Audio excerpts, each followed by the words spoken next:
Hey guys, Graham here from therecordingrevolution.com. Hope your day is going smashingly. Want to go over a thing I call the instant double technique today. If you've done recording for any length of time, you probably are doubling things. Hopefully, you're doubling things. Doubling isn't mandatory, but what I mean is it's an age-old trick to simply record a vocal line and then open up another track and record the exact same thing a second time. And then you play the two back together and you have sort of a natural chorus effect. It sounds bigger, larger than life. Or in a lot of cases, guitars are recorded and then recorded a second time the exact same way and panned hard left and right to sound big and wide and in stereo. Now, if you don't record a double, and in this case, I've just got an acoustic guitar that's just tracked one time through, a little drum pattern here, then there is no double. You can't make a double. Let me show you what I mean.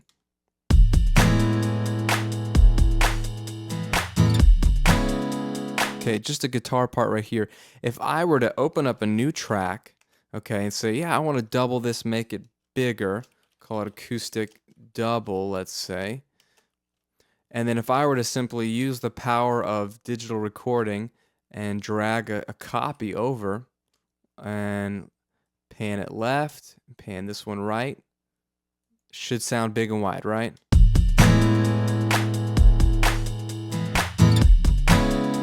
No, it sounds the exact same, only louder. There's two doing the exact same thing. And they basically, your ear hears them perfectly in the left and the right, and it's the exact same performance. It doesn't sound stereo at all, okay? Now, what I like to do is do what I call an instant double, because that doesn't work in real life. But what does work is if you've played the part, maybe it's a 4-bar progression or something, you've played it again another time.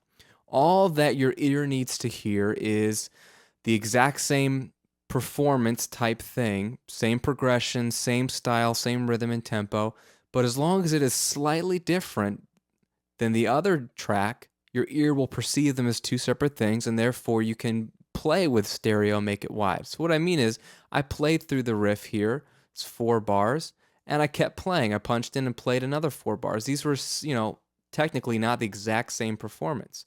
So I could take, in theory, this performance and I could copy that and paste it in time, thanks to my grid here, along with the first 4 bars. So I played 4 bars and I played another 4 bars. So these are two separate performances, technically.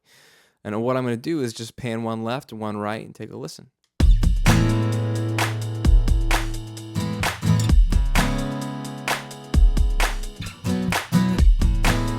You see what I'm saying?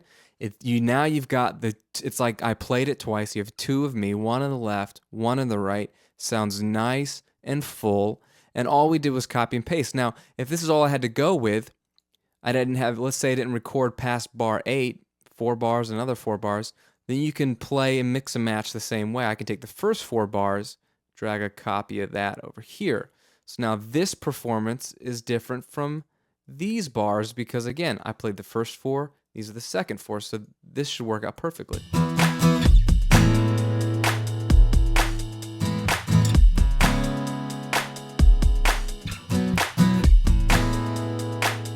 So you get the idea.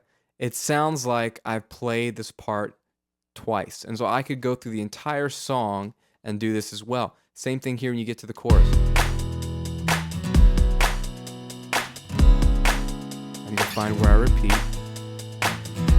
Right there, back on that E. So what I can do is copy that, paste it back to match up with the first one.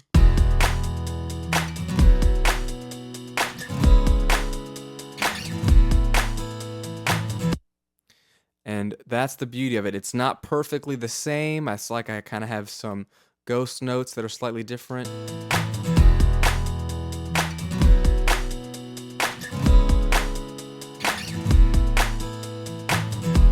And you can go through your entire song just finding patterns that you repeated and copying them over previous takes on a separate track, pan them left and right, and you have an instant double. And this is helpful, especially if you didn't get around to recording a double, you forgot. Sometimes I will record bands where we're in a time crunch and we really only have time for them to worry about getting the guitar part recorded well once, punching in, and we don't have time to do a double. And that's not ideal, but I'm showing you right here and now this simple technique of, again, matching up a slightly off performance. You're not creating something that's digital, that's fake. You're taking two actual performances and lining them up, and just you're using some cut and paste to create a fuller doubled track. All right, so that's instant doubling. Hope that's helpful to you guys.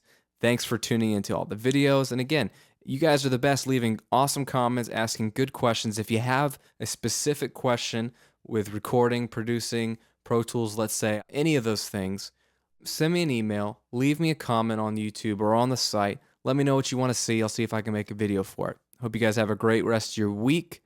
Talk to you soon.